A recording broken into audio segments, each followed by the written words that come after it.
আপনার কোনো কথা আছে কিন্তু ডায়াবেটিক ল্যাঙ্গুয়েজ ইউজ করে কিন্তু আমাদের রেকর্ড হয়ে যাচ্ছে।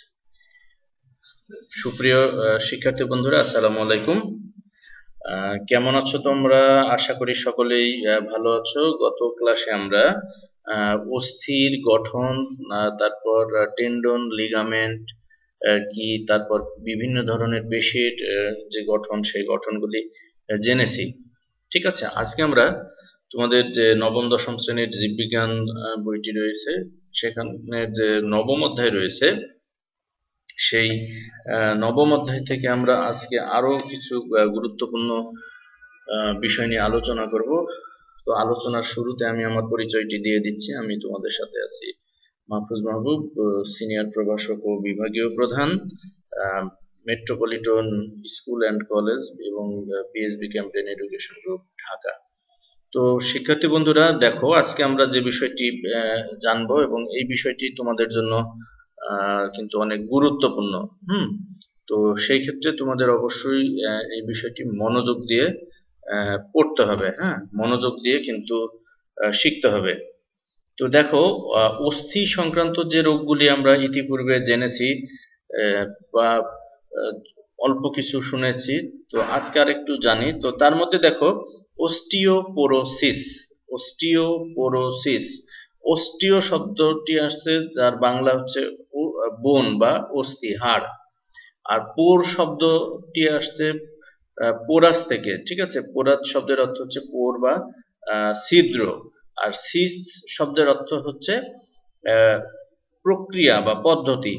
তাহলে অস্থির ভিতর কি হচ্ছে, যে ছোট ছোট যে ছিদ্রগুলি তৈরি হয়ে যাচ্ছে এবং যার ফলে অস্থিগুলি তার যে দৃঢ়তা বা তার যে স্টেবিলিটি, তো সেই বিষয়গুলি কিন্তু ধীরে ধীরে নষ্ট হয়ে যায়। ঠিক আছে, তো এই বিষয়গুলি আমরা জানবো।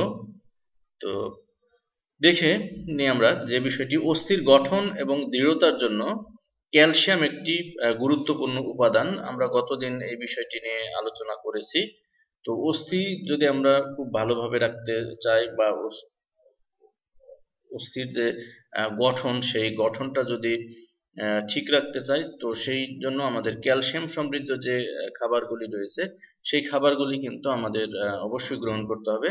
এবং অস্থির বৃদ্ধির জন্য চাই ভিটামিন এবং ক্যালসিয়াম সমৃদ্ধ খাদ্য। তো অস্টিওপোরোসিস ক্যালসিয়ামের অভাবজনিত একটি রোগ।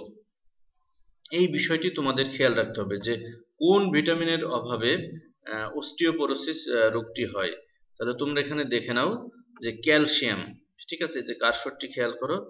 তো এই ক্যালসিয়ামের অভাবের কারণে কিন্তু এই অস্টিওপোরোসিস রোগটি হয়। তোমরা এটি খাতায় এখনই লিখে নাও, লিখে নিয়ে পরবর্তীতে মুখস্থ করবে। আমি যেগুলি বলবো সেগুলি খাতায় লিখে নেবে সাথে সাথে। তাহলে অস্টিওপোরোসিস কোন ভিটামিনের কোন উপাদানের অভাবে হয়? ক্যালসিয়ামের অভাবে হয়। তো বয়স্ক পুরুষ এবং নারীদের এই রোগটি হতে পারে।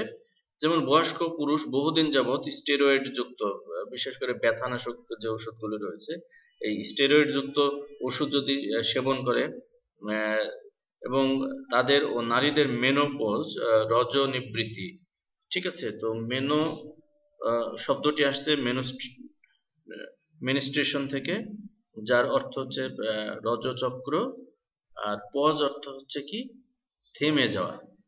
ঠিক আছে, তো এখানে কিন্তু বলেই দিয়েছে যে রজনিবৃত্তি অর্থাৎ যদি মেয়েদের একটি স্বাভাবিক যে ঘটনা, ঠিক আছে, শারীরিক একটি প্রক্রিয়া, তো এই স্বাভাবিক চক্রটি যখন ব্যাহত হয়ে যায়, অর্থাৎ চিরতরে যখন বন্ধ হয়ে যায়, এই মেনোপজের পর কিন্তু এই রোগ হওয়ার আশঙ্কাটি কিন্তু বেড়ে যায়। বিশেষ করে যারা অলস জীবনযাপন করেন কিংবা যে কায়িক পরিশ্রম কম করেন, তাদেরও কিন্তু এই রোগ হওয়ার আশঙ্কা কিন্তু থাকে। এছাড়া অনেকদিন ধরে যারা আর্থ্রাইটিস, অর্থাৎ ওই যে অস্থি সন্ধির, আমরা দুটো যে অস্থির জয়েন্টের কথা বললাম, সেই জয়েন্টের যে ব্যথা হয়, সেটাকে বলা হচ্ছে আর্থ্রাইটিস, যেটাকে আরো সহজ ভাষায় বললে বলা হয় গেটে বাত। তো এই রোগে যারা ভোগে, তাদের ক্ষেত্রেও কিন্তু এই অস্টিওপোরোসিস যে রোগ, সেই রোগটি কিন্তু রোগে আক্রান্ত হওয়ার যে আশঙ্কা বা সম্ভাবনা, সেই সম্ভাবনা কিন্তু বেড়ে যায়। তো কারণগুলি দেখো, অস্টিওপোরোসিসের কারণ আমরা একটু আগেই বললাম, দেহে খনিজ যে লবণ বিশেষ করে ক্যালসিয়ামের অভাবজনিত কারণে কিন্তু এই রোগটি হতে পারে। এবং নারীদের যে মেনোপজ, সেই মেনোপজ হওয়ার পর অস্থির যে ঘনত্ব, সেই ঘনত্ব এবং পুরুত্ব কমতে থাকে এবং তখন হাড় কিন্তু খুব সহজেই ভেঙে যায়, পেশির যে শক্তি কমে যায়। তো এই সব কারণে কিন্তু অস্টিওপোরোসিস রোগ হয়, অর্থাৎ অস্থির ভিতরে যে ছিদ্রগুলোর পরিমাণ অনেক বেড়ে যায়। বেড়ে গেলে তাহলে অস্থি যে স্ট্রং, সেই স্ট্রং কিন্তু আর থাকে না, অল্প আঘাতেই কিন্তু অস্থিটি ভেঙে যেতে পারে। তো এই রোগগুলোই হচ্ছে কি অস্টিওপোরোসিস। তো কারণ কিন্তু অলরেডি আমরা বলে দিলাম যে তোমাদের কিন্তু এই ধরনের কোশ্চেন আসতে পারে, নিচের কোন খনিজ লবণের অভাবে অস্টিওপোরোসিস হয়, তারপরে মহিলারা বা নারীদের কখন এই রোগটি হতে পারে, মেনোপজ হওয়ার পর। এখন যদি বলা হয় মেনোপজ কাকে বলে, যখন রজচক্র বা যেটি মাসিক বলা হয় সেটি যখন বন্ধ হয়ে যায় চিরতরে, তারপরে কিন্তু এই রোগটি হতে পারে।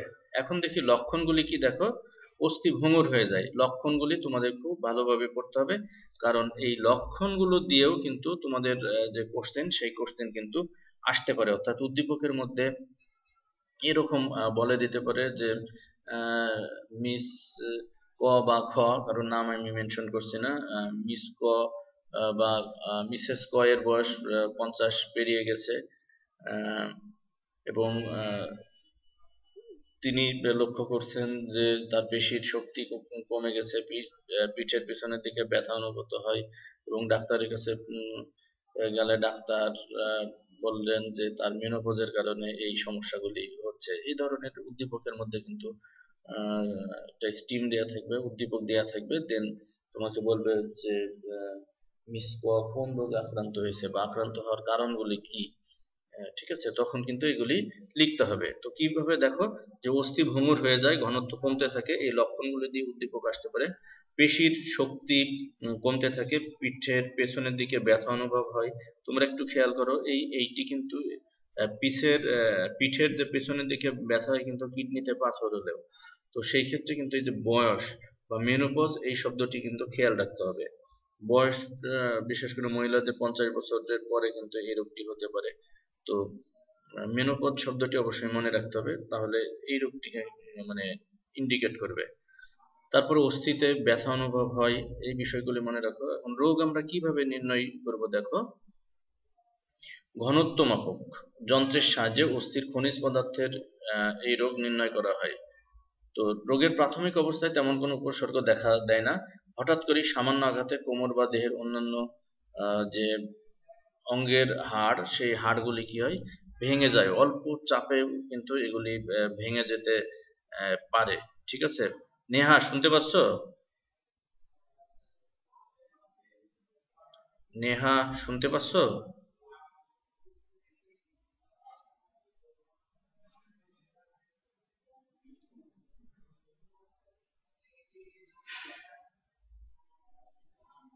তো এখন দেখি প্রতিকার কি। দেখো যে 50 ঊর্ধ্ব পুরুষ এবং নারীদের দৈনিক 1200 মিলিগ্রাম দেখো ক্যালসিয়াম গ্রহণ করতে হবে।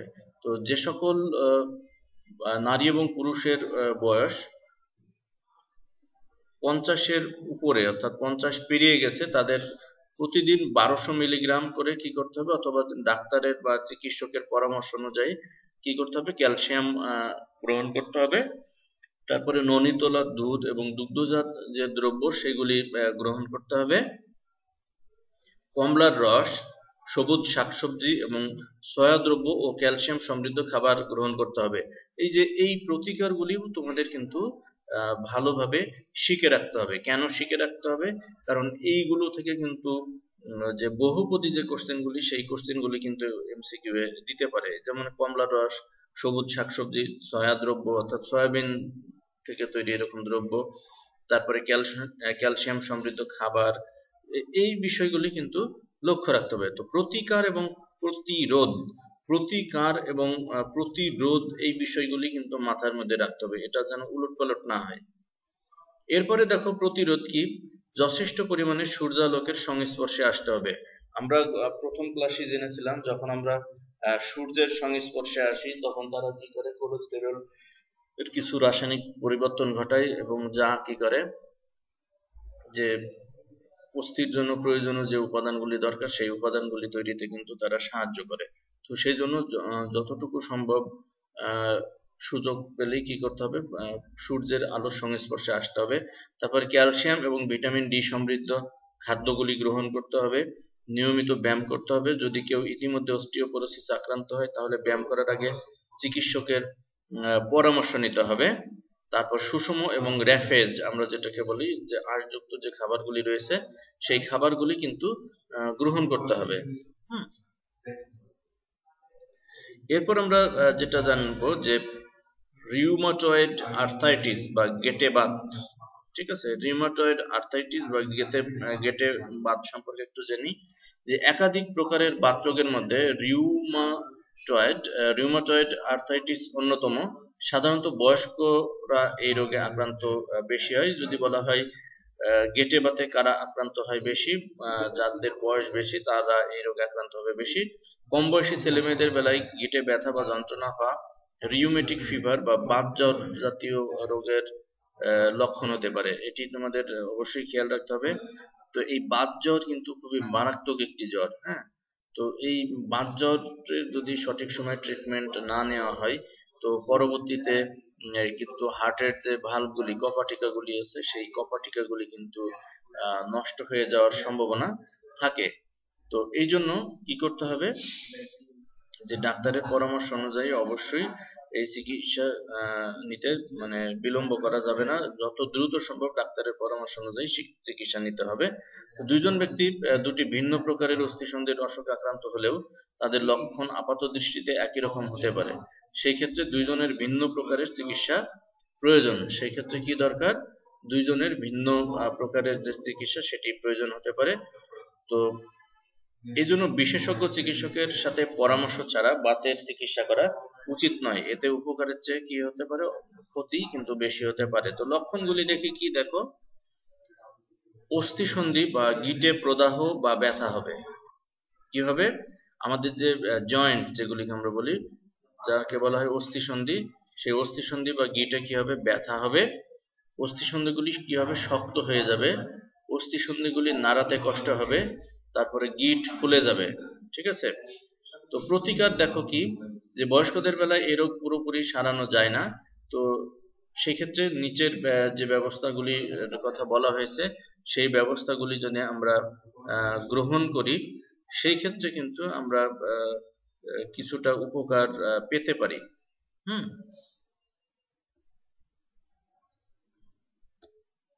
তো দেখি কি উপকারগুলি কি। যেমন